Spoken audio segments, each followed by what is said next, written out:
ඔයාලා මීට කලින් දැනගෙන හිටියද බලන්න ලෝකයේ තියෙන දිගම ගංගාවක් වෙන ඇමර්සන් ගඟ හරහා අද වෙනකන් කිසිම පාලමක් මේ වෙද්දි හදලා නැහැ කියලා. ඔව් අද වෙද්දි මුළු ඇමර්සන් ගඟ පුරාම කිසිම පාලමක් හදලා නැහැ. දකුණු ඇමරිකාව පුරා කිලෝමීටර් 7000කට වඩා දිවෙන මේ මහා ගංගාව හරහා කිසිම තැනක පාලමක් දකින්න ලැබෙන්නේ නැහැ. මේකට පළවෙනි හේතුව තමයි මේ ගඟේ තියෙන අති විශාල ප්‍රමාණය. සාමාන්‍ය කාලයට මේ ගඟ කිලෝමීටර් 5ක් 10ක් විතර පළලයි.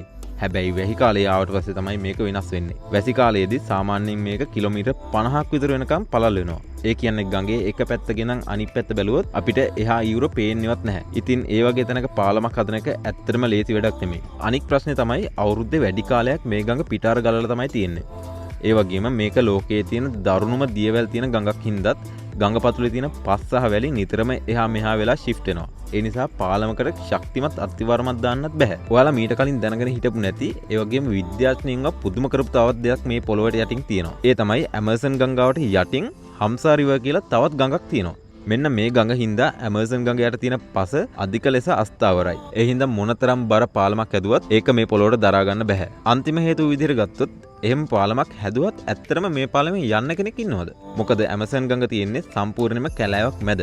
ඒකවට ලොකු නගර හෝ පාරවල් කිසිම දෙයක් නැහැ. ඉතින් කවුරුත් නැති කැලෑවක් මැද ඩොලර් බිලියන ගාණක් වියදම් කරලා පාලමක් හැදුවත් ඇත්තටම මේ පාලමෙන් ඇති වැඩක් නැහැ. ඔයාලා හිතන්නේ මොකද්ද? කවදා හරි දවසක ඇමර්සන් ගඟටත් පාලමක් ඕන වේද? ඔයාගේ අදහස පහලින් කමෙන්ට් කරගෙන යමු.